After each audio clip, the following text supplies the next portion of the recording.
자, 여러분은 사과를 잘 하는 편입니까? 여러분은 사과를 잘 하나요? 사과가 뭔지 몰라서 안 하는 사람은 없을 겁니다. 그죠? 사과란 내가 무엇인가 다른 사람에게 상대방에게 신체적인 정신적인 피해를 주었을 때 또는 물질적인 피해를 입혔을 때 내가 한 그 잘못된 행동 때문에 그런 일이 일어나는 것에 대해서 미안함을 표현하는 것, 이게 사과죠. 자기를 용서해 달라고 요청하는 겁니다. 이게 사과입니다. 잘못을 하면 사과하는 것, 이거는요 여러분 아마 아주 어렸을 때부터 듣고 배웠던 그런 이야기일 겁니다.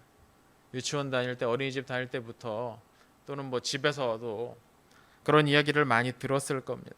아마 형제 자매 있는 친구들은 어렸을 때면서 아마 수없이 싸웠을 거예요.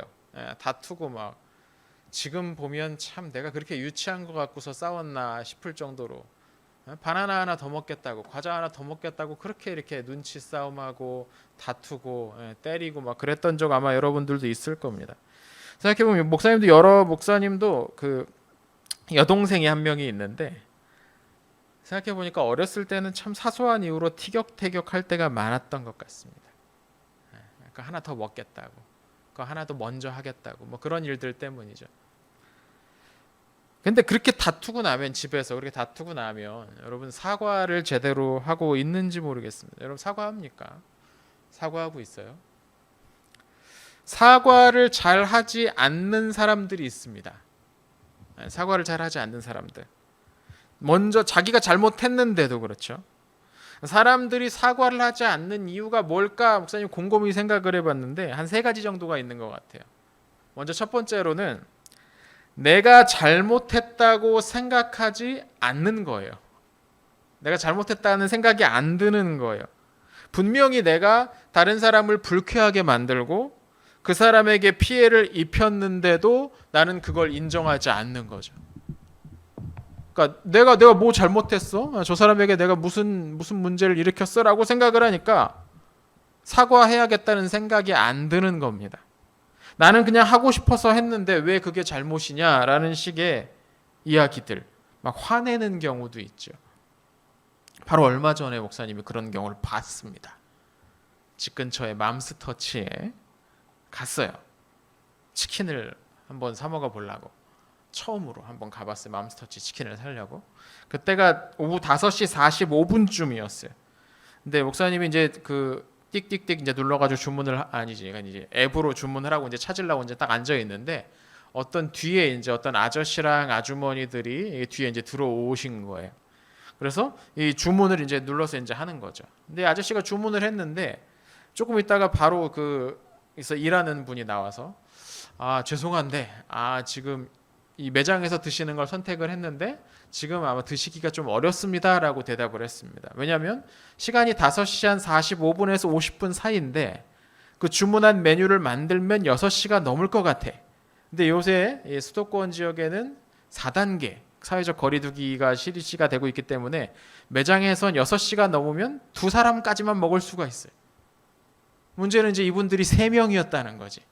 그러니까 당연히 직원이 와서 안내를 한 겁니다. 이런 시간, 이 음식 나오는 시간을 좀 생각을 해보니까 여기서 드시기 어려울 것 같습니다라고 얘기를 했더니 이 아저씨가 갑자기 목소리를 높이면서 햄버거 그거 먹는데 얼마나 걸리냐고.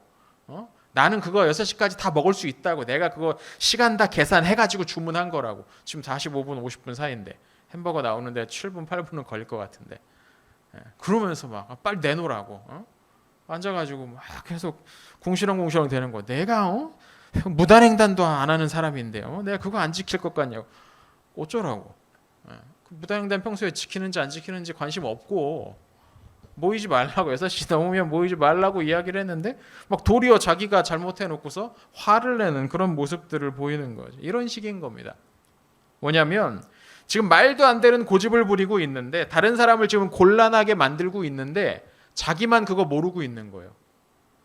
자기는 그런 일을 하고 있다고 생각을 안 하는 거예요.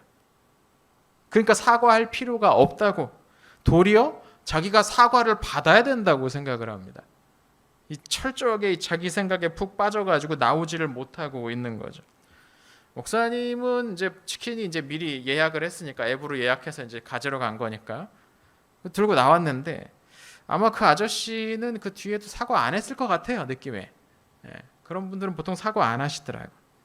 혹시 여러분 중에도 이렇게 내가 하는 잘못을 좀처럼 인정하지 않는 사람들, 아니 잘못을 아예 깨닫지 못하는 사람들이 있지 않나 모르겠습니다. 내가 생각하기에 내 논리는 완벽해, 나는 절대 문제가 없어, 내 계획대로 하면, 뭐 그런 생각에 한없이 빠져 있는 사람은 사과하지 않죠. 자, 사과하지 않는 또 다른 이유는 뭐냐면 내가 잘못한 걸 알긴 하는데 다른 사람한테 사과를 하는 게, 그러니까 굽히는 게 싫어서, 자존심 상하니까 안 하는 사람들이 있습니다. 이거 첫 번째 사람보다 두 번째 사람이 나은 건지 어쩌는지 모르겠어요. 첫 번째는 아예 잘못도 모르는 사람인데, 두 번째는 잘못을 알긴 하는데 자존심이 상하니까, 내가 저 사람에게 먼저 사과하는 게 내 체면을 상하게 만드니까, 그래서 나는 안 해. 나 정도 되는 사람이 그런 거 막 사과하는 거 아니야, 뭐 이런 생각을 하는 사람들이 있는 거죠. 이런 사람들은 자기 잘못을 인정하지 않으려고 최대한 우깁니다. 최대한 우겨요.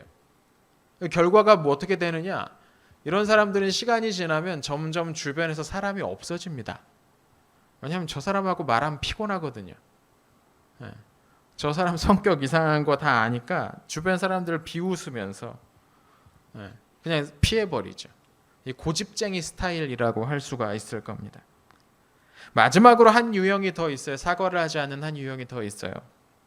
이 사람들은 자신이 사과를 하지 않더라도 상대방이 이해할 거라고 생각하는 사람입니다.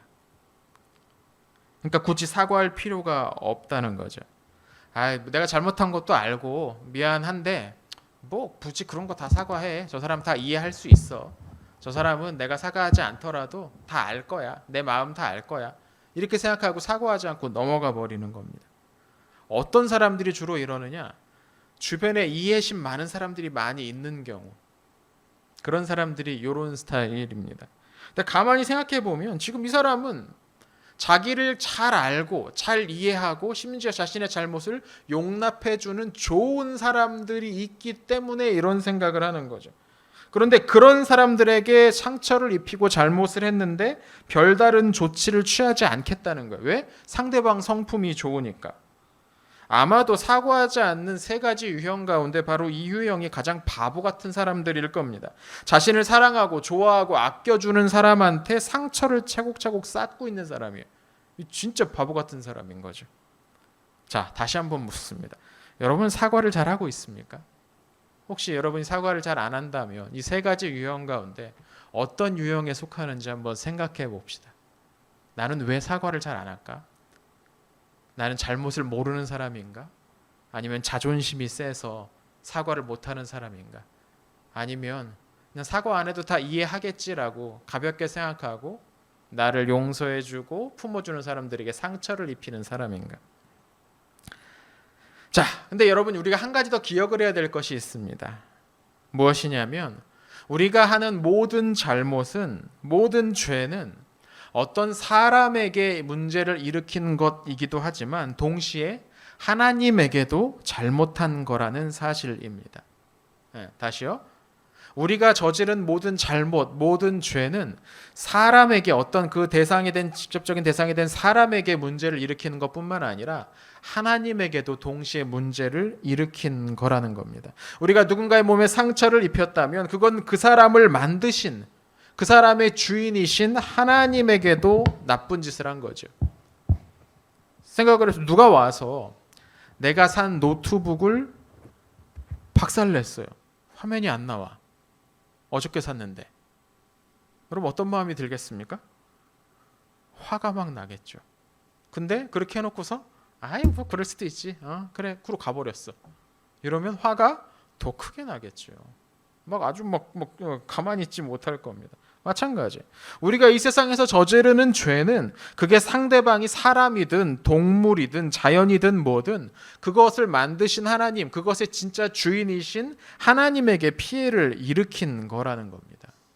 그래서 여러분, 죄는, 우리가 저지르는 잘못은 우리와 다른 사람들 사이의 관계에 문제를 일으킬 뿐만 아니라 우리와 하나님 사이의 관계에도 문제를 일으킵니다. 우리와 하나님 사이를 멀어지게 만든다는 거죠. 내가 하나님을 향해서 직접 악한 말을 하고 뭘 하진 않더라도 우리가 다른 사람, 다른 동물 또는 자연에 대해서 죄를 저지를 때마다 우리와 하나님 사이에 큰 틈이 생긴다는 겁니다. 틈이 엄청나게 생겨요. 근데 사람들은 이 점을 생각하지 못합니다. 않아요. 이 점을 생각하지 않아요. 오늘 성경에 나오는 이사야 59장에 나오는 이 사람들도 그랬어요. 요새 우리가 보고 있는 이사야의 이 뒷부분에 나오는 사람들은 어떤 사람들이라고 했어요? 바벨론에 끌려간 사람들, 나라가 망해서 바벨론에 끌려간 사람들이라고 이야기를 했죠. 이 사람들은 나라가 망했어요. 생각해 보세요. 나라가 망했어요. 사람들도 많이 죽었겠죠. 죽은 사람들 중에는 내 가족도 있을 거고 내 친구들도 있을 거고 뭐 우리 이웃 사람들도 있을 거고 막 그럴 겁니다. 그럼 굉장히 충격을 받고 괴로움을 겪었겠죠. 근데 뿐만 아니라 살아있는 사람들 중에 많은 사람들이 강제로 수백 킬로, 수천 킬로 떨어진, 수천 킬로까지는 아니다. 한 천 몇백 킬로 떨어진 곳까지 끌고 갔어요. 이 말이 천 몇백 킬로 끌고 갔다는 거지. 이거 전혀 모르는 곳으로 끌려간 거거든요. 그래서 거기에서 살게 된 거죠. 그러니까 이 사람들이 거기에 끌려와서 무슨 생각을 했겠어요? 하나님 왜 우리를 안 도와주셨을까? 우리가 그렇게 구해달라고 기도를 했는데 하나님 지금 저 바벨론 사람들이 우리 성을 지금 포위하고서 우리 지금 먹을 것도 없고 지금 여기서 안전할 수 없는 이 불안불안한 상황에서 우리 좀 구해주세요라고 그렇게 기도를 했는데 왜 하나님이 기도를 안 들어주셨을까? 어쩌면 하나님의 능력이 저 바벨론 사람들이 믿는 신의 능력보다 약해서 우리를 못 구해주는 건 아닐까? 뭐 이런 생각도 했을 겁니다. 1절을 한번 우리 같이 한번 읽어볼게요. 본문 1절입니다. 같이 읽을게요. 시작.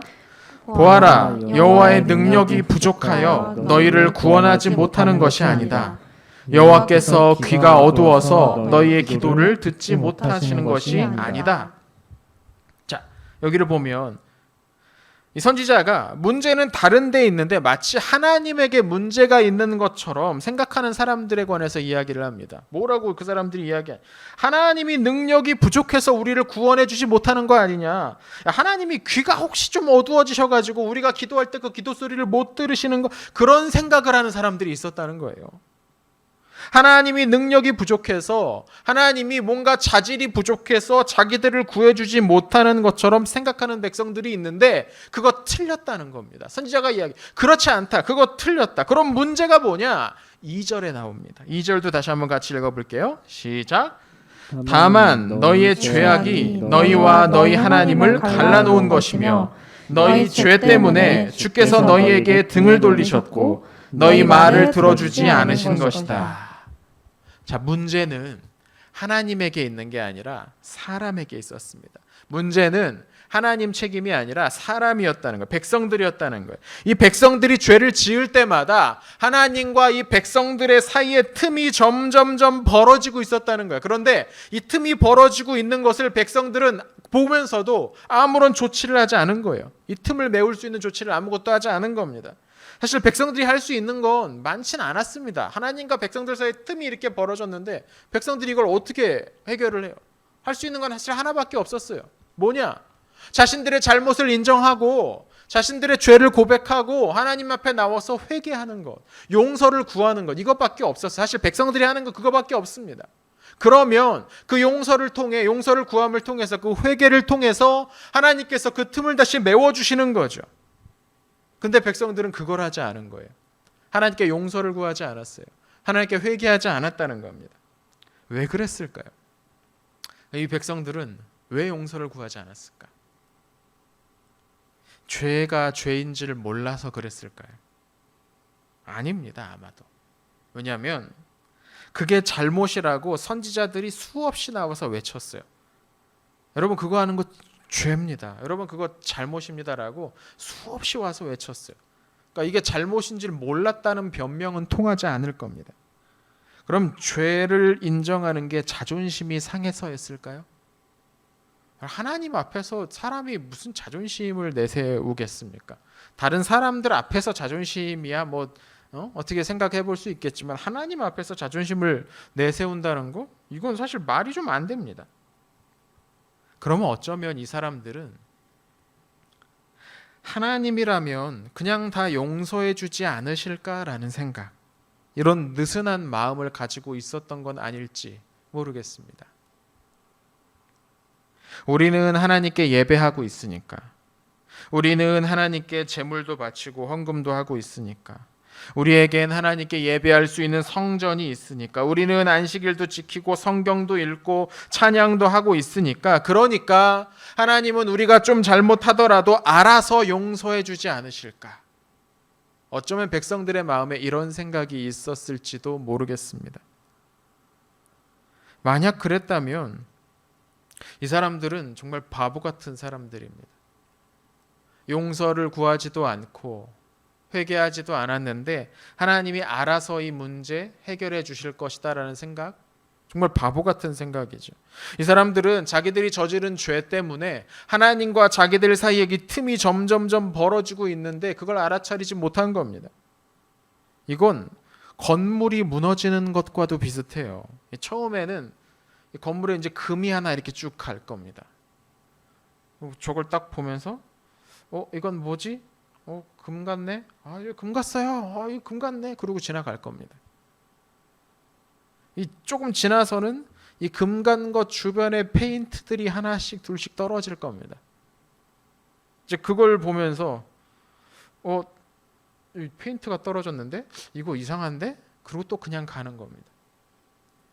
다음에 점점 틈이 점점 벌어져서 막 손가락이 들어갈 정도로, 주먹이 들어갈 정도로 틈이 벌어져도 가끔 이상한 소리 좀 나고 막 그렇게 돼도 해결하지 않는 사람들이 있습니다.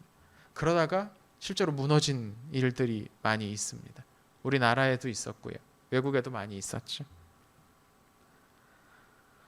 문제를 서둘러서 파악하고 고쳐야 되는데 괜찮아, 요 정도로는 안 무너질 거야. 뭐 건물이 얼마나 튼튼하게 지어졌는데 저거 하나 그렇다고 문제가 생길까? 이렇게 방심하는 안전 불감증 때문에 결국 큰 일이 벌어진다는 거죠. 죄가 하나님과 우리 사이의 문제를 일으키는 것도 마찬가지입니다. 죄는 하나님과 우리 사이를 멀어지게 만듭니다. 처음엔 작은 금이 갈 거예요. 틈이 가는 것처럼 보일 겁니다. 그런데 시간이 지나면서 우리가 아무런 조치를 하지 않는다면 그 틈은 점점점 벌어져서 우리가 어떻게 해도 복구할 수 없게 만들 겁니다. 결국 관계를 깨뜨리는 거죠. 우리의 기도가 하나님의 귀에 들리지 않게 만드는 겁니다. 아니, 죄는 아예 기도해야겠다는 생각 자체를 못하게 만듭니다. 기도해야겠다는 생각 자체가 안 들게 만들어요. 이렇게 조금씩 하나님과 틈이 벌어지다가 나중에는 하나님한테 소리를 질러도 들리지 않는 그런 지경이 되어버린다는 거예요. 하나님과 완전히 관계가 끝장나버리는 거예요. 여러분, 죄는 이렇게 무섭습니다. 죄가 이렇게 무섭습니다. 작은 죄라고 해서 이 정도는 괜찮지, 하나님도 이 정도는 신경 쓰지 않으실 거야, 회개하지 않아도 용서받을 수 있을 거야, 이렇게 생각하는 것, 그건 여러분의 착각입니다. 하나님은 그렇게 말씀하시지 않았거든요. 아마도 사탄은 우리가 그런 식의 착각에 빠져서 용서를 구하지 않는 사람, 회개하지 않는 사람이 되기를 바라고 있을지도 모르겠습니다. 우리 마음에 그런 생각을 심어주는 거죠. 야, 괜찮아, 넌 그래도 예배당 잘 나가잖아. 그래도 넌 예배 실시간으로도 잘 듣잖아. 딴 애들은 실시간으로도 안 듣고 나중에 녹화된 거 나중에 듣기도 하는데 너는 그래도 듣고는 있잖아. 야, 넌 그래도 큐티책 일주일에 한 2번은 피잖아. 괜찮아. 그러니까 회개 안 해도 돼. 그러니까 죄 너 용서 구하지 않아도 돼. 아마도 제가 사탄이라면 그렇게 여러분을 유혹할 겁니다. 우리가 죄를 지었다는 것을 인정하지 않는 사람은 하나님을 만날 수 없습니다. 그리고 죄는 단지 인정으로 끝나는 것이 아니고 하나님 앞에 나아가서 회개를 함으로 끝나는 거예요. 그래야 해결이 되는 거예요. 그냥 내가 잘못을 했구나, 이 인정 차원이 아니고 하나님 앞에 나아가서 회개를 해야지 해결이 되고 끝나는 거예요. 회개는 어떻게 해야 되느냐? 그냥 하나님한테 하나님, 제 죄를 다 용서해 주세요 라고 한마디 하거나, 기도할 때 하나님, 제가 알고 지은 죄 모르고 지은 죄 다 그냥 용서해 주세요라고 한 번에 무슨 재고떨이 하듯이 그냥 퉁 치고 끝내버리는, 이렇게 하면 회개가 되는 걸까? 아닙니다. 회개는 그렇게 하는 게 아닙니다. 회개는 이렇게 하는 겁니다. 우선 하나님 앞에 나아가야 됩니다. 하나님이 어디 계시길래 하나님 앞에 나아갈 수 있을까요? 하나님은 어디나 계시죠. 다만 우리는 하나님께 특별히 집중할 때 그분을 좀 더 크게 의식할 수 있어요. 늘 계시는데. 그래서 하나님께 완전히 집중하려는 의식적인 노력이 필요해요. 그럴 때 하나님을 우리가 의식할 수 있고 그분 앞에 나아갈 수가 있죠. 우리의 문제인 거예요. 우리가 하나님을 평소에 잘 집중하지 않으니까 못 느껴. 그러니까 회개도 날아가 버리죠. 우리 곁에 계신 그 하나님께 집중하는 시간이 필요합니다. 그런 자리가 필요하다는 거예요.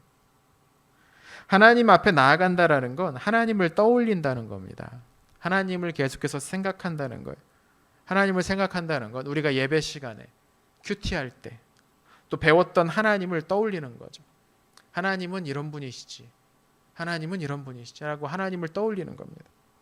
그렇게 하나님을 떠올리고 하나님 앞에 서게 되었을 때 하나님에게 우리의 죄를 진심으로 차근차근 고백하는 게 필요합니다.